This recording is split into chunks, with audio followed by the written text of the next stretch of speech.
Hello, Kirby Woods. Pastor Calvin here with this week's devotion. Today we find ourselves in Romans chapter 5, and I want to read verses 6, 7, and 8. It says, "For when we were still without strength, in due time Christ died for the ungodly, for scarcely for a righteous man will one die, yet perhaps for a good man someone would even dare to die. But God demonstrates His own love towards us, in that while we were still sinners, Christ died for us." I think sometimes as believers, we only think about these verses in the context of sharing the gospel with someone else.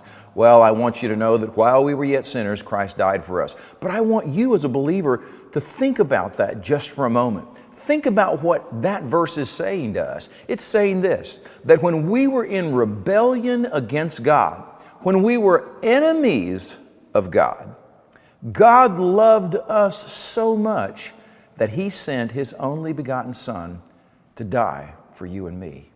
That's a lot of love. I just don't know anybody that I would be willing to give up my son for. I don't love anybody quite that much, but God does. In fact, if I was going to die for somebody, they would have to be somebody that I really loved and somebody that I really felt was worthy of me giving my life for.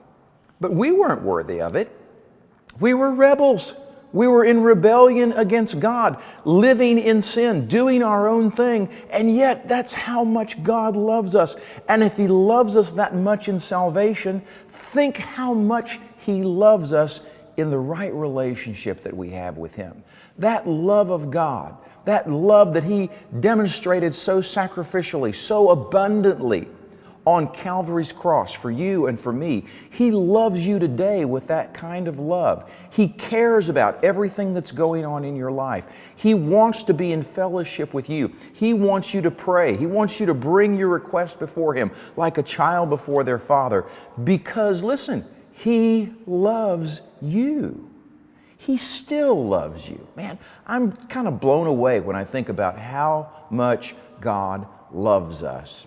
You know, it's Satan that whispers in our ear that God doesn't love us, that God has forgotten about us, that we're not important, that God loves someone else more than He loves us. That's just not true. That's not the witness of Scripture. That's not the witness of history. God, in time and space, sent His only Son to be born of a virgin so that He could grow up and die on a cross for you and for me. That's how much He loved you. And if He loved you that much to bring you into relationship with Him, think how much He loves you now that you're in that relationship with Him. I want you to just bask today in the love of God, just to know that He loves you, that He cares about you, and He knows every need on your heart, and you are important to Him, and He wants to hear from you. He wants to be in relationship with you. I hope that'll be an encouraging word, and I hope you'll share that love with someone else this week. God bless you. I love you. I hope you'll come this following Sunday. We're going to celebrate the Lord's Supper together as a family here at Kirby Woods Baptist Church. You come, you join us. God bless.